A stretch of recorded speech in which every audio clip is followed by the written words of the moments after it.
Thank you for tuning in to Healing Race. In this video, Andre and I discuss whether there is a pervasive need, a kind of shared psychology among white Americans for Black Americans to stay in their place and occupy lesser roles in society. With whites having controlled power throughout the course of US history, have they made and do they continue to make deliberate choices to sustain racial inequities? Or white reactions to Black Americans defying Black stereotypes a sign that they resist Black advancement or just a product of what they've been socialized to expect of Black people? Let's get to that conversation. Enjoy.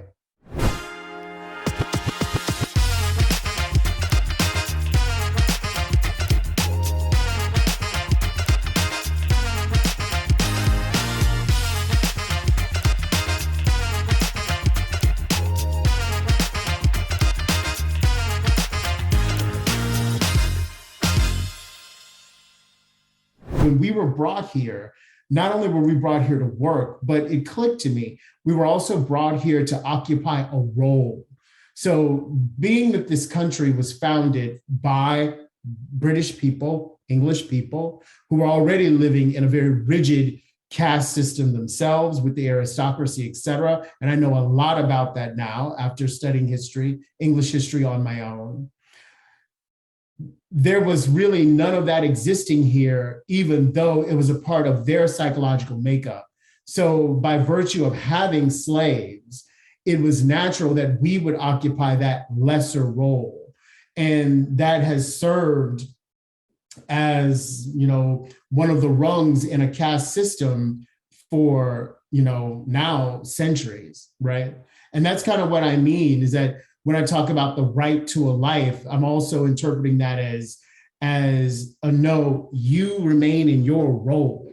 You remain in your caste, and when you see things to the contrary, to people who seem like they're not a part of that caste, then it challenges a worldview of white people. I've had white people, I've had people who are not Black tell me that I don't consider you Black. And I didn't become offended because one of my good friends say, always question people. So don't just jump and react and say, okay, don't get offended. Ask. And I said, so what do you mean by that? And so first of all, that takes a lot of psychological restraint not to sort of jump to a place of anger. But I'm like, oh, so what do you mean by that? And they told me, they said, from what I gleaned is there is an image of what a Black person, and now since we have social media meme, the meme of a Black person and what they are and what they stand for, whatever. And what a person who is a part of a caste where Black people are supposed to occupy should present in life. And those people were saying, for whatever reason, in their own observation of me, and keep it in mind, these are also people who've known me for years. I don't fit that bill, don't fit that mold. And so they saw me not as white. I'm not trying to sit here and give myself an equivalence to a white person, but saw me as something other than a member of that caste by virtue of being of African American / Black heritage. So, and that all to me, that's why I kind of double down on the language, feeds into this. There is this idea, there is this role, there is this place that Black people not only were not as servants, but are supposed to occupy. And individual Blacks can do well. Individual African-American people can ascend to astounding heights. But as a collective, there feels to me in this country a need for people, for the rest of us, for the majority rather, to remain in that caste, to remain in that place. And it allows the people who are of the higher perceived caste to, like I said, have access and right to their life. Because when you have, just very much like an aristocracy, when you have one caste of people creating the playbook for how another caste of people get to live and manifest and present in this world, that's power. And all I'm saying is that the white people, like I told you before, I said they've been in charge from the day they landed on this country till today. And that is not happenstance. That's not luck. That's not being better in life. That's called, that, in my opinion, that's deliberate. And it's deliberate from the perspective of having values and and how do I say it? Not connection, but ensuring that enough of the other people are in the lower caste or in a different caste, and that your caste maintains the grip on influence and power and whatnot, even if it means that sometimes you steal that from the lower caste, or if you just downright oppress them with what your ideas are. And that's how I feel about it. So let's just take this conversation as a starting point that you had with this friend. What were the kinds of things that he or she mentioned that made you seem not Black? Now we're talking about the meme. Yeah, exactly. Like, what were the things? I'm trying to understand the attributes. Or Oh, I can answer the question because that's the question I asked when I said, "Oh, so what do you mean?" I knew what the person was going to say. Mm-hmm. Black people out there, forgive me, because you know the things that people say about us, but I'm just going to repeat them for the sake of clarifying for Todd. Yeah. And number one, you speak so well. Mm-hmm. Number two, you're so cultured. Mm-hmm. Number three, but you're well traveled. Mm-hmm. Number four, you know how to present yourself. Mm-hmm. So these were, wow. This person has a perception of what it means to be Black in these ways of communicating and presenting and education and the kinds of experiences that one has had, mm-hmm. right? Mm-hmm. Or engages in their life, being mm-hmm. cultured, educated, well-traveled, and the mm-hmm. like. So they have a certain. You know what? I even had a person, so just for people to know, I subscribe to the New Yorker. I love that magazine. And I had a person who was of a different race, not Black, be surprised that I was a subscriber to the New Yorker. Because I was around a group of people, we all know each other. I said, I was reading in the New Yorker the other day, and this person whipped their head around. They said, the New Yorker. And I'm like, oh, here we go. I said, yes, I have a subscription to the New Yorker. I love that magazine. Then I talked about whatever article I wanted to bring up in conversation. But mm-hmm. yes, that's the kind of things that happen. No one would be surprised if you said, oh yeah, I'm a subscriber to the New Yorker. But mm-hmm. for me, being Black people, and I'm answering your question, because that's one of the things that Black people don't do. Although I'm sure the New Yorker has many people who are Black or African-American who are subscribers, but that's not popularly known. That's not part of the meme. The meme is not that we're sitting around reading New Yorker, considering important questions of the day. Yeah.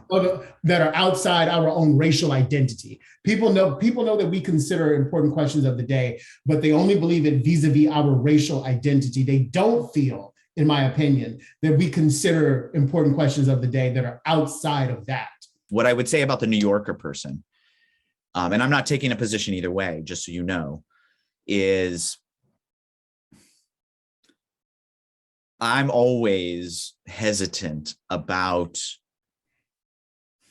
jumping to conclusions about what someone's motivations are when they question something. So when they say the New Yorker, I don't know what the context was of this particular conversation. It could be because of your race. It could be because of the region that maybe she doesn't know, or he doesn't know anyone who reads the New Yorker. And I know I see you looking at me with skeptical eyes. I'm not saying that because it's a person that I had of these people that I'm talking about, they weren't, I do accept your point. I'm not in another person's mind. I do accept your point, but the people I'm talking about are people at the times of these incidents that we had known one another for years. Yeah. Yeah. Yeah. And again, I don't know the whole history of your personal relationship with these people. And I trust you, obviously, in a relationship that you have to kind of know where someone's coming from. At the same time, we've all been in relationships. Most of the world out there has been in relationships, and even with people who we know well, it's sometimes easy to go to what's in someone's head based on what we've experienced as being in people's head, right? I accept that. So with that particular example, I don't doubt that there are people who would question whether, you reading, question or have expectations, stereotypes defied by you reading something or engaging in some action based on your race. I understand. I accept that would happen in that particular case. Again, I'm always hesitant to jump to conclusions about it. Now, all of that being said, here's one question that I think is important about your example of the first person, right? This first person who you defy expectations, right? And in this person's mind, that's, who you are and how you communicate, what you've experienced doesn't line up with their expectations. I guess the next question, as it relates to our conversation in this clip around psychology of ownership and related things that you've said, is, does that person have a problem with you defying expectations? Right? Because there was part of you expressing this idea of psychology of ownership, or whatever might be the best terminology for what you're expressing, is the idea of keeping people in their place, right? Keeping Black people in their place in particular. And I don't disagree or object to the idea that there are people who feel that way. That person for whom you defied expectations, right? For him or her to want to keep you in a place means she would have a problem with you defying those expectations, right? And so maybe not necessarily. So remember the other part of what I said. Let me not wag my pen. That's insulting. Is that individual Blacks will do well, but enough need to remain in the lower caste. So my answer, my retort to what you're saying is, if enough of us, that's why things like the United Negro College Fund and stuff are so powerful. If enough of us start to quote unquote defy expectations, that's when it's a problem. It's like, hold up, they don't want to remain in their caste anymore. They now all of a sudden want to embody what we consider an ideal. And now that I have a problem with. Yeah, and I accept that. I accept that I will accept that there are people for whom that's a problem. Let me express, I guess, where I was coming from with this particular individual. I think that there is a plausible story where she or he is socialized into our country, into the media environment, into all the rest of our environment that gives us information about people. Yeah. And that through that, she has constructed in her or his mind what a Black person is like. And I'm just going to say they are responding to you in the way that they are because you defy those expectations. I think it is plausible for that person simply to have had their expectations defied, but not to find it that defying of expectations and their reaction to it doesn't necessarily equate to them having a problem, even for many people to do that. It simply defied their expectations, right? And I don't necessarily see the two as equivalent, right? There are expectations we have defied all the time because it's just not what we're used to seeing. I even expressed it to you, just to go back to a part of our conversation that I actually think viewers won't have seen at this point, but they will see in the future, where I told you how impactful Black Panther was to me, right? And how I didn't think it was going to be impactful for me. I just thought it was a movie, and I knew the background, and I knew that it was, that it had Black heroes. And so I understood what I was getting into watching it, right? What I knew what to expect, but I didn't realize how much I would notice how much showing Black people as heroes was lacking previously until I saw it. It was jarring, not in a bad way, in a way that was like, this is different than what I've seen before. And that jarring of expectations, because of what, I, in that case, had seen throughout all the movies that I had seen over the course of my life, and doesn't mean that I would be uncomfortable with Black people having lots of positions of power. It just means it's jarring because it's different, right? It's unexpected. And so I just don't know if I can accept. I take that for the individual and of whom we're speaking, and for you. Yeah. But I don't accept that for for white people who are in positions of influence and power in this country. Because if the individual experience would aggregate to what you're talking about, then you would see a lot more acceptance of Black heroes. And when I mean acceptance, I mean a lot more, not of the sort of the big people, the Martin Luther Kings or whatever, but a lot more of modern people sitting in places of influence and spheres of influence over large swaths of white populations, right? Elected leaders, maybe. You get some of that maybe with elected leaders. And that's why, I mean, I accept what you're saying for a particular individual, but I struggle to see where that individual experience has had enough of a critical mass in society to metastasize being like, oh, well, people don't have a problem with Blacks transcending or being a part or doing away with the whole caste system, just being excellent in general. I think en masse, they're, those same people of which you like you said, you don't deny that they're out there. I think enough of them are out there to send a message. There is a problem with, and I often have a saying that I won't say on this show, but there is a problem with having a Black person many Black people who are in control over large parts of white lives. I'm saying all of that's related, or the genesis of it, if you will, is the fact that we were once property. And not only were we brought here to serve with respect to labor, but I'm also saying we were brought here to occupy a role. And that role is to be, I don't want to say permanent, but what feels like a perpetual less than vis-a-vis white people.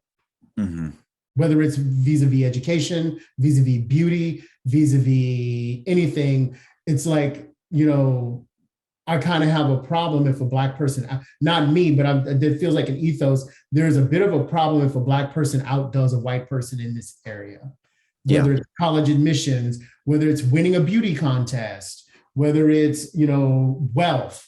What if the world turned on its head and now Black people occupied most of the wealth in this country? That would upend a lot of people. Yes.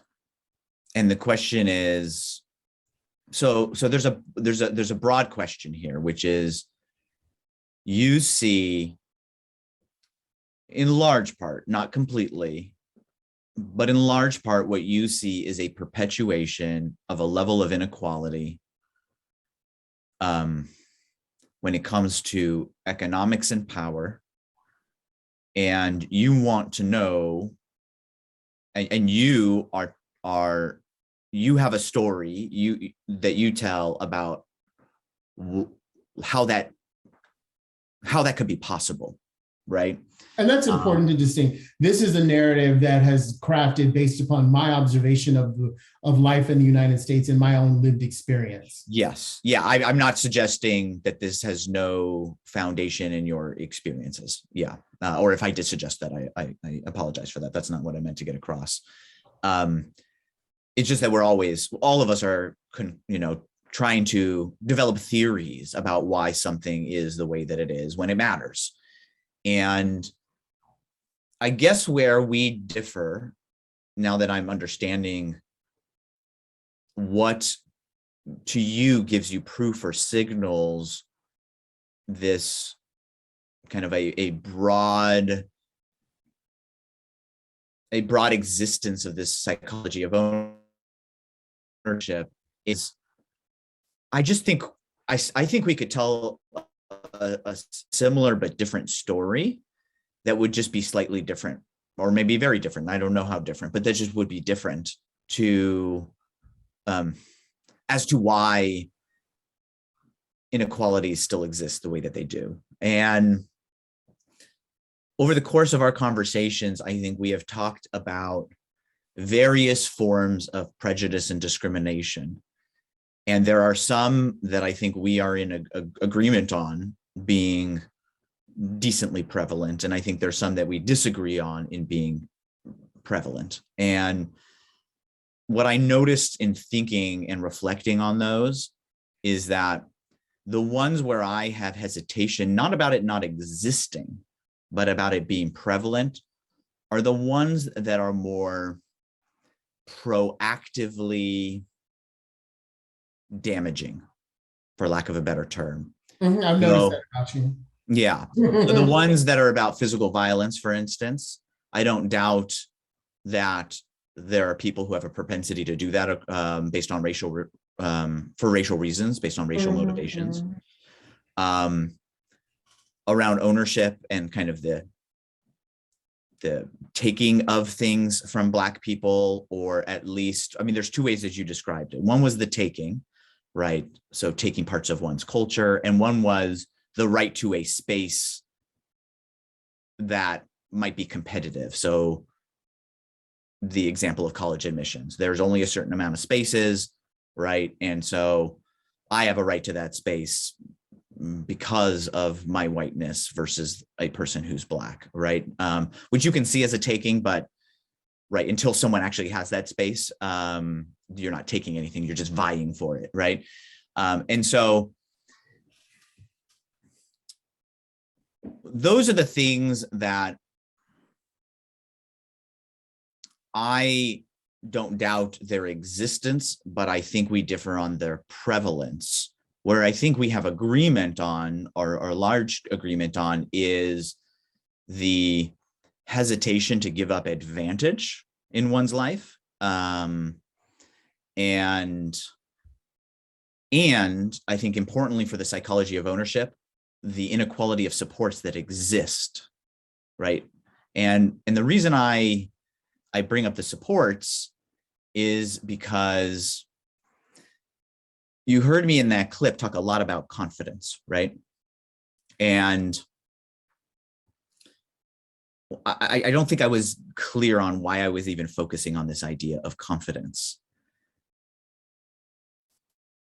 I think early on in our conversation, we had agreement on the idea that we've inherited a set of conditions in this country whereby white people on average generally will have more access to information about supports, right, that support their thriving in life. And I don't know how one can look at the data and not see that as the case, right? There's plenty of data out there on the environmental supports, on the economic resources, educational resources, and the like that are disparate across racial communities. So, and my reason for focusing on confidence was I think those supports breed confidence, right? If you are supported in life, you are presumably going to grow up in a way that gives you greater confidence to go after the things that you desire in life, right? But dude, you're proving my premise. Because yes, those supports give you confidence, but those supports are based on racial inequity. Right. And so this is maybe you think this is a distinction without a difference, but I actually think it's a distinction that matters. And that's why I wanted to bring this up, because I felt like maybe we're actually closer, and maybe it's an issue of language, but I think there's still a difference between us. See, I don't think, let's take a white individual who has received greater supports, right, than a counterpart who is Black, right? I think and I can even speak from personal experience, and I'll relate it to my personal experience in our conversation in a moment, but I think that person can passively receive these supports, can out of those supports develop a sense of confidence and be benefited by a system that has within it a certain kind of white advantage. At the same time, still not think that position in the admissions, right, in a college, that he or she deserves it more than that Black person because of race. I think they can have an approach to life that is the product of inequality, but where they don't necessarily absorb a difference in the value of people based on color. They don't have to think, they don't, you know what's so beautiful about what you just said? They don't have to think that they have a greater, right to it than a person of color, than a Black person, because they already come from an environment that would support them to the extent that more than likely on average, they would do better in the whole game than a Black person. So my point is, when the institutions were put in place, whether white people wanted to accept their privilege or not, it's for the privilege to be there. Yeah. And so what I am... So call great-granddaddy white dude, because great-granddaddy white dude thought enough to say, you know what, I want my people to thrive. So no matter where on the spectrum they are on this, social justice, they still, even if they don't want, are still going to benefit. Yeah. Okay. So we can, not only when they have white children, since most people do marry within their race, or they're going to pass it on to their children. Yeah. And I can accept that story a lot more than the story that someone who's white on average over a broad swath of people. I can provide whatever clarification you need. That is cool. No, but I guess my question is, are we really on the same page on this or not? Because the way that you express it, and maybe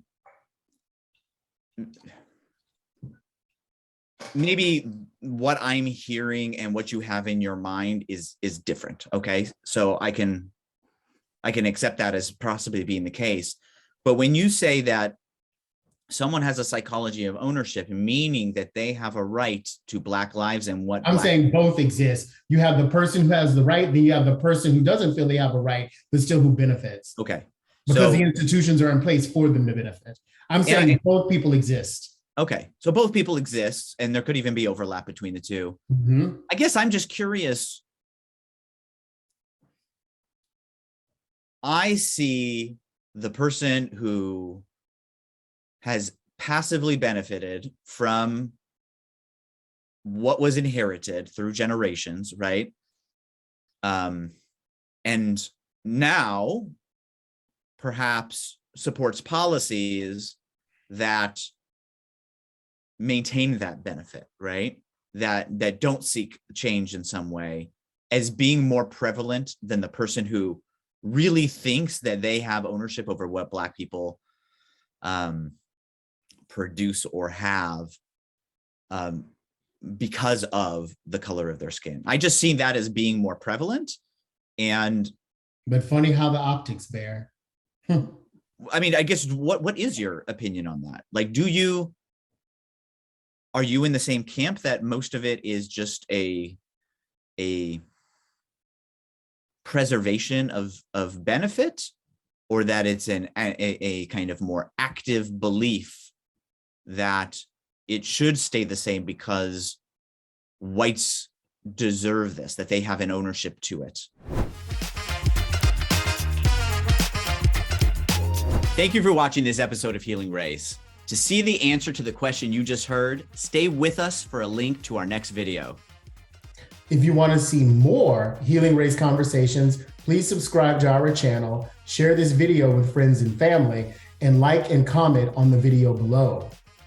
To be a guest on one of our episodes and have an open, real, constructive conversation about race, email us at guests@healingraceshow.com.